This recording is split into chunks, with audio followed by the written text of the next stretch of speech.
পাহাড় তাকে হাতছানি দেয়, শৃঙ্গ জয়ের নেশা তাকে বাড়িতে টিকতে দেয় না।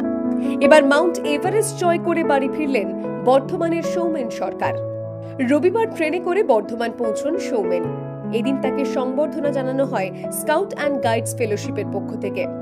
এই সংবর্ধনা অনুষ্ঠানে ছিলেন দীপঙ্কর চট্টোপাধ্যায়, জিতেন্দ্রনাথ চৌধুরী, বিশ্বনাথ কর, সুনিতা মুখোপাধ্যায় প্রমুখরা। একটি বটগাছের চারা উপহার দেন পরিবেশপ্রেমী বট মুন্সি।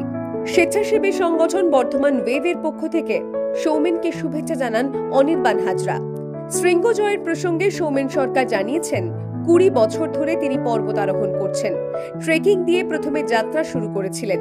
ধীরে ধীরে ছোটখাটো শৃঙ্গ জয়ের মাধ্যমে অভিযানের ইচ্ছে তিনি বাড়িয়ে চলেছেন।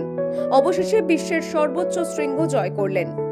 20 বছর আগে আমার পথ চলা, প্রথমে ট্রেকিং হিসাবে শুরু করি। বিভিন্ন মানুষের বিভিন্ন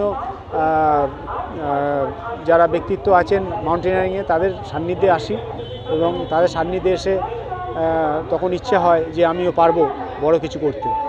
সেখান থেকে আমার একটা সুপ্ত ইচ্ছা ছিল যে আমিও ভবিষ্যতে মাউন্ট এভারেস্ট জয় করতে পারি। তার জন্য প্রস্তুতিও নিই এবং আজ আমি সাফল্য বহুদিন আগে থেকেই শুরু করেছিলাম জার্নিটা এবং সেটা এখন বাস্তবায়িত হলো। বর্ধমানের রানীশায়ারের পূর্ব পাড়ের বাসিন্দা সৌমেন সরকার। তিনি পূর্ত দপ্তরের জাতীয় সড়ক সাব ডিভিশনে কর্মরত। চলতি বছরের 1 এপ্রিল বাড়ি থেকে বেরিয়েছিলেন অভিযানে। গত 15 মে এভারেস্টের চূড়ায় ওঠেন।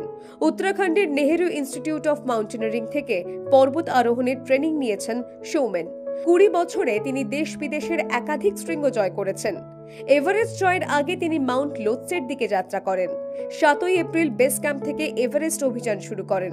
2024 সালে মাউন্ট দেওটিব্বা, 2023 সালে রাশিয়ার মাউন্ট একব্রুশ ও 2022 সালে মাউন্ট ইউনাম জয় করেন সৌমেন। মাউন্ট নুন ছিল 2023-এ আমি রাশিয়ায় গেছিলাম, সেখানে মাউন্ট এলব্রুস জয় করি। গত বছর মাউন্ট দেওটিব্বা জয় করি। এইরকম বহু শৃঙ্গ আছে যেগুলো জয় করি। ছোটোখাটো অনেকগুলো আছে, সেগুলো আর বলছি না। আগামী লক্ষ্য হয়তো আগামী বছর মানাসুলু কিংবা মাউন্ট ধৌলগিরি যেতে পারি, এটা একটা ইচ্ছা আছে, কিংবা সাউথ আমেরিকা একাঙ্গা গোয়াও যেতে পারি। বর্ধমান থেকে চন্দন ঘোষের রিপোর্ট, দ্য ওয়াল।